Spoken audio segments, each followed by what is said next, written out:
در ولایت‌های بلوچستان، خیبر پختونخوا و دیگر شهرهای پاکستان بیشتر از 1,000,000 نفر زندگی می‌کنند که ادعا دارند تاجیک هستند ولی زیر تهاجم فرهنگ بیگانه زبان خود را از دست دادند. در نسب رسمی اکثر آنها نیز پسوند تاجیک به نظر می‌رسد. تاجیک قوم موومنت حرکتی است که ماه اپریل امسال در شهر کراچی پاکستان برای تبلیغ هویت و زبان این مردم سازمان یافت. یونس تاجیک جوان 30 ساله از شهر کویته ولایت بلوچستان که زبان فارسی را می‌داند به عضویت این سازمان جمعیتی پیوسته است. دانشجوی بخش رابطه‌های بین المللی دانشگاه کراچی است. سازمانی که یونس تاجیک عضو آن میباشد بیش از 5,000 اعضا دارد. او از پاکستان در صحبت بر رادیو آزادی گفت: 5,000 ممبر است. ما بسیار زیاد شوق دارم خو امینجی تقریبا در پاکستان ما فارسی گپ میزنم، در پشتون گپ میزنم، امینجی در بلوچی گپ میزنم، در اردو گپ میزنم، امینجی میکس است. کلچر تاجیک بسیار زیاد است. تاجیکان پاکستان تاجر و کشاورز هستند. اکثر تاجیکان پاکستان خود را دهقان نام میبرند.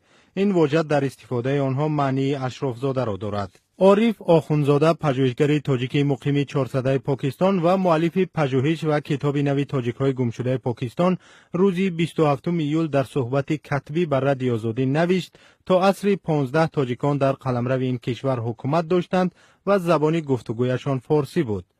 در عصر 15 به گفته او در هجوم سلاله تیموریان تاجیکان زیاد کشته شدند و برخی به کوهستان فرار کردند. بعداً زیر فشار زبانشان را از دست دادند و حالا به زبان هندکو، یک زبان نزدیک به پشتو صحبت میکنند. او گفت هجوم بابور تیموری نه تنها دولتداری تاجیکان در پاکستان را از بین برد بلکه هویت آنها را هم گم کرد.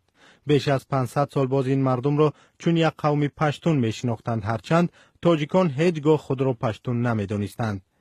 بسیاری ها در شناخت هویت خود عاجز مانده بودند. تحقیق ژنتیکی نیز نشان داد که این مردم تاجیک هستند. نوشت عارف آخوندزاده. مورخ پاکستانی میگوید پس از معرفی نتیجه پژوهش بیش از 10 سالش تاجیکان بیشتر بیدار شدند.